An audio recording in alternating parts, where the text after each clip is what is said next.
Two great mysteries dominate our lives: love and money. What is love is a question that has been endlessly explored in stories, songs, books, movies, and television. But the same cannot be said about the question, what is money? It's not surprising that monetary theory hasn't inspired any blockbuster movies, but it was not even mentioned at the schools most of us attended. For most of us, the question, where does money come from, brings to mind a picture of the mint printing bills and stamping coins. Money, most of us believe, is created by the government. It's true, but only to a point. Those metal and paper symbols of value we usually think of as money are indeed produced by an agency of the federal government called the Mint. But the vast majority of money is not created by the Mint. It is created in huge amounts every day by private corporations known as banks.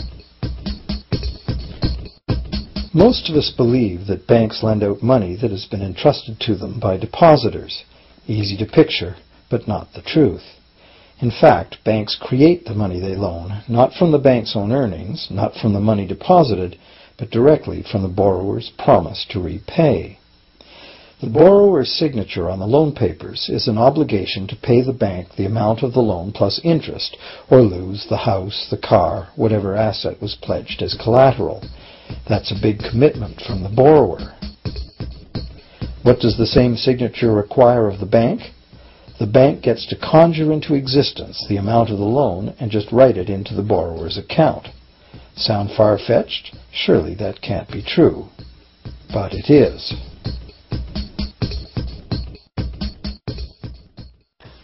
To demonstrate how this miracle of modern banking came about, consider this simple story: the goldsmith's tale.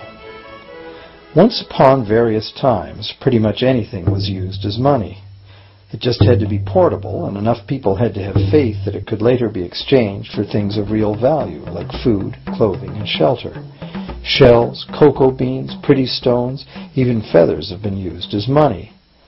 Gold and silver were attractive, soft, and easy to work with, so some cultures became expert with these metals.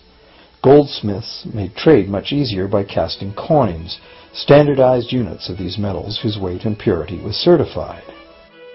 Well, to protect his gold, the goldsmith needed a vault, and soon his fellow townsmen were knocking on his door, wanting to rent space to safeguard their own coins and valuables. Before long, the goldsmith was renting every shelf in the vault and earning a small income from his vault rental business. Years went by, and the goldsmith made an astute observation.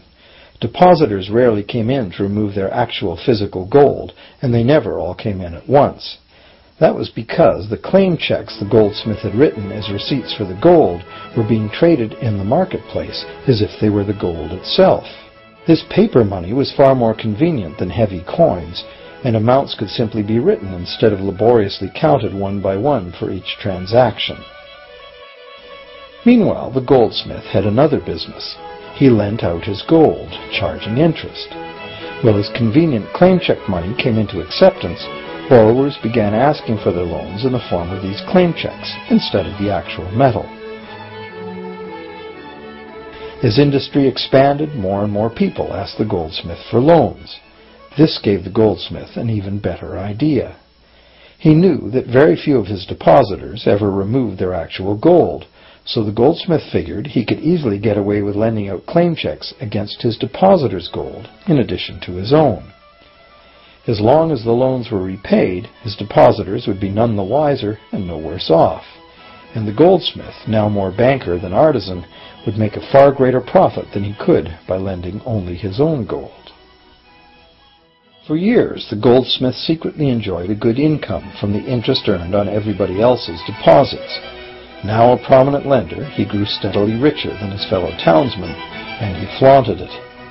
Suspicions grew that he was spending his depositors' money. His depositors got together and threatened withdrawal of their gold if the goldsmith didn't come clean about his newfound wealth.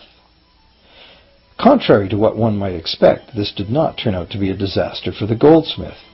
Despite the duplicity inherent in his scheme, his idea did work. The depositors had not lost anything. Their gold was all safe in the goldsmith's vault. Well, rather than taking back their gold, the depositors demanded that the goldsmith, now their banker, cut them in by paying them a share of the interest. And that was the beginning of banking. The banker paid a low interest rate on deposits of other people's money that he then loaned out at a higher interest. The difference covered the bank's cost of operation and its profit. The logic of this system was simple, and it seemed like a reasonable way to satisfy the demand for credit. However, this is not the way banking works today. Our goldsmith banker was not content with the income remaining after sharing the interest earnings with his depositors, and the demand for credit was growing fast as Europeans spread out across the world. But his loans were limited by the amount of gold his depositors had in his vault. That's when he got an even bolder idea. Since no one but himself knew what was actually in his vaults, he could lend out claim checks on gold that wasn't even there. As long as all the claim check holders didn't come to the vault at the same time and demand real gold, how would anyone find out? This new scheme worked very well, and the banker became enormously wealthy on the interest paid on gold that did not exist. The idea that the banker would just create money out of nothing was too outrageous to believe, so for a long time the thought did not occur to people. But the power to just invent money went to the banker's head, as you can well imagine. In time, the magnitude of the banker's loans and his ostentatious wealth did trigger suspicions once again. Some borrowers started to demand real gold instead of paper representations. Rumors spread. Suddenly, several wealthy depositors showed up to remove their gold. The game was up. A sea of claim check holders flooded the street outside the closed doors of the bank. Alas, the banker did not have enough gold and silver to redeem all the paper he had put into their hands. This is called a run on the bank, and it is what every banker dreads. This phenomenon of a run on the bank ruined individual banks and, not surprisingly, damaged public confidence in all bankers. It would have been straightforward to outlaw the practice of creating money from nothing. But the large volumes of credit the bankers were offering had become essential to the success of European commercial expansion. So instead, the practice was legalized and regulated.